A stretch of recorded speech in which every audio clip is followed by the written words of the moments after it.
Welcome to కృషి classes. మనము TET డిఎస్సిలో భాగంగా ఈరోజు 5వ తరగతిలోని మొదటి చాప్టర్లో ఒక టాపిక్ గురించి తెలుసుకుందాము. టాపిక్ పేరు వచ్చేసి తగ్గుతున్న జంతు జనాభా.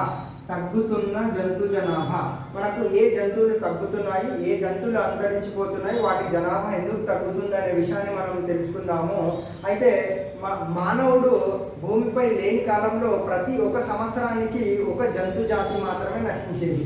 ఒక సంవత్సరానికి ఒక జంతు జాతి మాత్రమే నశించేది. కానీ ప్రస్తుతానికి చూసుకున్నట్లయితే ప్రతి 20 నిమిషాలకు ఒక జంతు జాతి అనేది నశించిపోతుంది. అయితే ప్రస్తుతానికి మన భారత జాతీయ జంతువు చూసుకున్నట్లయితే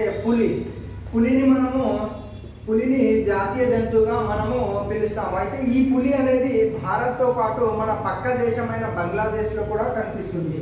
భారత్తో పాటు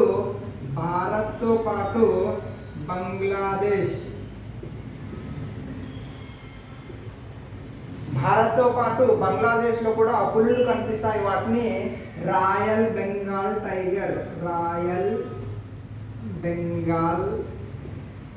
టైగర్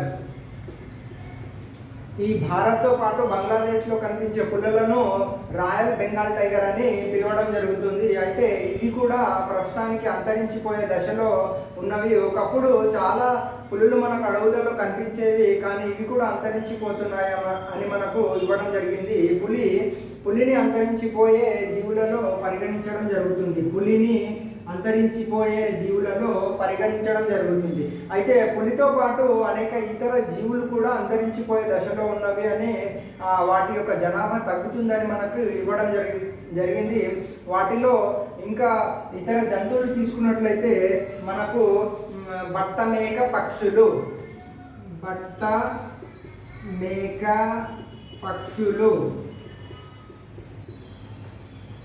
బట్టమేక పక్షులు కూడా అంతరించిపోయే దశలో ఉన్నవని మనకు ఇవ్వడం జరిగింది. అయితే ఇంకో జాతి తీసుకున్నట్లయితే కలివి కోడి కూడా అంతరించిపోయే జాతిలో ఉందని మనకు ఇవ్వడం జరిగింది. అయితే ఇంకో జాతి కూడా ఇవ్వడం జరిగింది, పుంగనూరు ఆవులు.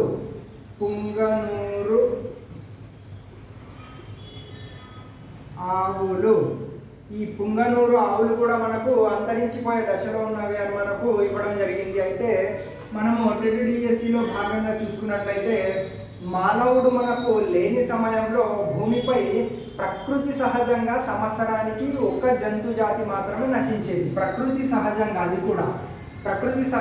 ఒక జంతు జాతి నశించేది. కానీ ప్రస్తుతానికి చూసుకున్నట్లయితే 20 నిమిషాలకు ఒక జంతు జాతి అనేది నశించిపోతుందని మనకు ఇవ్వడం జరిగింది. అయితే ఈ పులి కూడా ఈ అంతరించిపోయే దశలో ఉన్న జంతు జాతి అని మనకు ఇవ్వడం జరిగింది. ఈ పులి అనేది భారత్తో పాటు మనకు బంగ్లాదేశ్లో కూడా అధికంగా కనిపిస్తాయి. అవే రాయల్ బెంగాల్ టైగర్ అని పిలవడం జరుగుతుంది.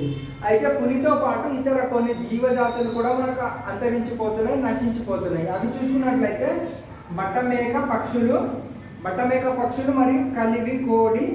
మరియు కలివి కోడి, పుంగనూరు ఆవులు ఈ కొన్ని జంతు జాతులు మనకు అంతరించిపోతున్నాయి. వీటి యొక్క జనాభా తగ్గుతుందని మనకు పుస్తకంలో ఈ టాపిక్లో ఇవ్వడం జరిగింది. కనుక మనకు TDSCలో భాగంగా చూసుకున్నట్లయితే మనకు ఈ భారత్తో పాటు బంగ్లాదేశ్లో మనకు రాయల్ బెంగాల్ టైగర్స్ కనిపిస్తాయి. మరి పులి, బట్టమేక పక్షులు, కలివి కోడి, పుంగనూరు ఆవులు ఇవి నశించిపోతూ మరియు అంతరించిపోయే దశలో ఉన్న జాతులుగా మనకు తెలపడం జరుగుతుంది. ప్రస్తుతానికి ప్రతి 20 నిమిషాలకు ఒక జీవజాతి అనేది నశించిపోతుందని మనకు తెలవడం జరుగుతుంది. ఈ విధంగా అంతరించిపోయే దశలో ఉన్న జంతు జాతులను మనం తెలుసుకున్నట్లయితే TDSCలో చాలా సులువుగా మనము బిట్ చేసే అవకాశం ఉంటుంది. కాబట్టి ఈ ఇంపార్టెంట్ పాయింట్ని తెలుసుకోగలరు. Thank you very much. Khushi classes.